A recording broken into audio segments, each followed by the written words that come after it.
Katanya John Locke, paling tidak ada 4 hal yang menyebabkan kesalahan dalam pengetahuan.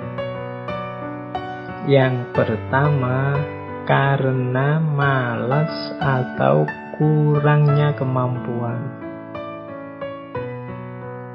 Jadi maksudnya apa? Pengetahuan itu kan sumbernya dari pengalaman dengan objek-objek. Kalau orangnya malas, tidak mau melihat objek secara serius dan utuh, atau orangnya tidak mampu mencerna, memahami objeknya secara benar, ya akhirnya pengetahuannya jadi keliru. Istilahnya John Locke masih want of proof, masih butuh bukti lagi.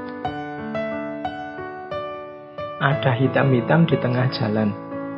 Itu apa ya? Itu batu apa? Males lihat. Batu mungkin, ya sudah, masih butuh bukti lagi. Pernyataan semacam ini masih belum meyakinkan kalau tidak melihat beneran, mencermati beneran dengan serius, ya kemungkinannya bisa keliru. Atau kurang kemampuan itu tidak punya pengalaman tentang itu sama sekali. Tidak ngerti ini batu apa kayu apa tidak punya referensi sama sekali, ya tidak bisa. Jadi penyebab salahnya berpikir bisa karena malas atau kurangnya kemampuan. Atau yang kedua, penyebab kesalahan karena prasangka, kekeliruan ingatan, atau karena marah. Kalau yang kedua ini salah memahami karena kondisi mentalnya. Mungkin karena sangat marah, mungkin karena lupa, mungkin karena dipenuhi oleh prasangka-prasangka. Jadi akhirnya salah memahami. Karena sedang sangat cinta, maka yang jelek kelihatan bagus. Itu ciri yang kedua. Kesalahan memahami karena sangat cinta, karena mungkin kadang-kadang kita karena sangat marah, mungkin kadang-kadang kita karena sangat lapar juga bisa memungkinkan. Jadi karena kondisi emosi yang tidak stabil, sehingga pemahaman bisa keliru.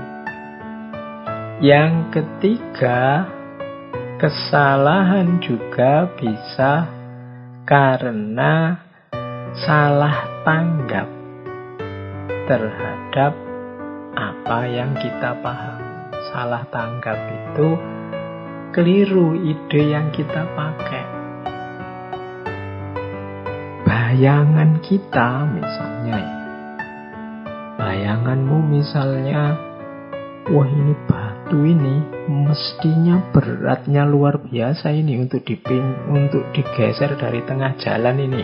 Mungkin kan dalam idemu yang namanya batu sebesar itu ya harusnya susah digeser. Ternyata kamu tidak tahu, wong itu cuma batu batu apung yang enteng itu. Tinggal kamu geser dikit aja dia bisa tergeser. Nah ini namanya salah ide yang kamu pakai untuk memahami objeknya. Jadi kamu mengandalkan ide yang kamu miliki, gagasan yang kamu miliki sebelumnya bahwa batu itu pasti berat, padahal kenyataannya enggak, realnya tidak. Nah, ini namanya salah tanggap. Ini juga penyebab kesalahan dalam berpikir.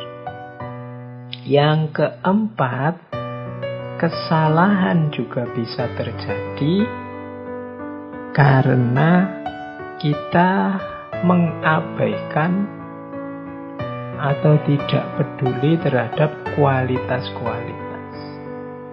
Ya, kualitas-kualitas tadi kan kualitas-kualitas objek, ada yang primer, ada yang sekunder, ada yang tersier. Kita tidak melihat itu, asal kita bunyikan saja objeknya, ya kemungkinan salah. Setiap objek punya ciri, punya sifat.